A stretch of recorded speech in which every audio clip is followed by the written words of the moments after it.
Today we are going to discuss about the right to lien. The right to lien means to retain the possession of the goods which belong to someone else for the settlement of the claims. And until those claims are settled, the person may deny giving the possession back to the true owner.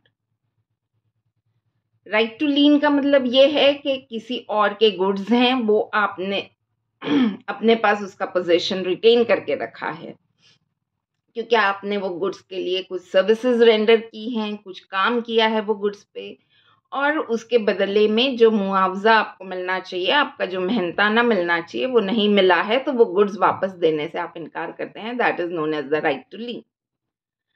ये right to लीन हम सुनते हैं bailment में, pledge में, agency में, sales of goods में, इस तरीके से अलग अलग कॉन्ट्रैक्ट्स में राइट टू लीन हमें सुनने में आता है.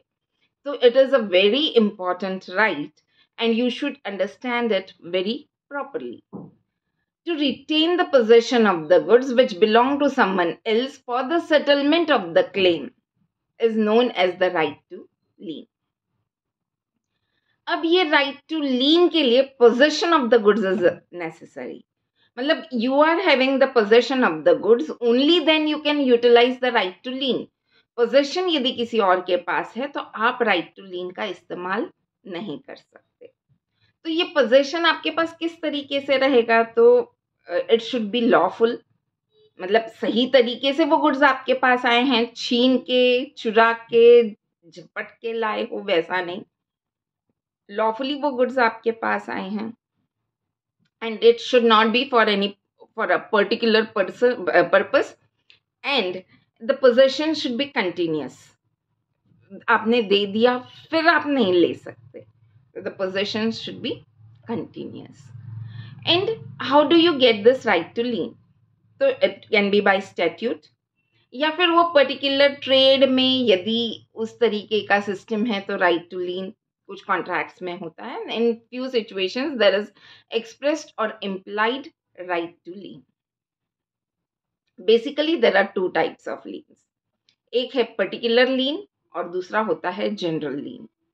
पर्टिकुलर लीन मतलब जिस चीज पे आपने कुछ सर्विस दी है, like for example you have given a piece of cloth to the tailor and the tailor stitches it into a shirt and now when you go to take back that shirt and you are not in a position to pay, जो भी charges हैं Taylor के वो आप पे करने की position में नहीं है, तो इस सिचुएशन में the tailor can retain the possession of that shirt. ये हुआ पर्टिकुलर लीन. मतलब जिस चीज पे कुछ काम किया गया है, कुछ सर्विस दी गई है और वो सर्विस के पैसे यदि आप नहीं दे रहे हैं तो जो चीज आपने दी है, जिस पे वो सर्विस दी गई है, सिर्फ वो चीज रिटेन करने के राइट को हम कहते हैं पर्टिकुलर लीन. और जनरल लीन मतलब कोई भी चीज, मतलब कोई भी फीस, कोई भी क्लेम्स ड्यू हैं किसी के, तो उसके पास आपका जो भी चीज है उसको रिटेन करने के राइट को हम जनरल लीन कहते हैं. पर्टिकुलर लीन स्पेसिफिक, जो गुड्स दिए हैं उस पे जो वो गुड्स ही रिटेन किए जा सकते हैं और वो गुड्स से रिलेटेड ही पैसा सामने वाला क्लेम कर रहा है तो वही गुड्स रिटेन कर सकता है.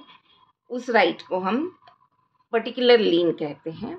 And when it is general lien, तो चाहे कोई और भी क्लेम हो, लेकिन आपकी जो भी चीज सामने वाले के पास है वो रिटेन कर सकता है. That is known as general lien. I hope the concept is clear. If you have any doubt, you can definitely drop a comment in the comment section and ask. Do share this video with your friends. Thank you.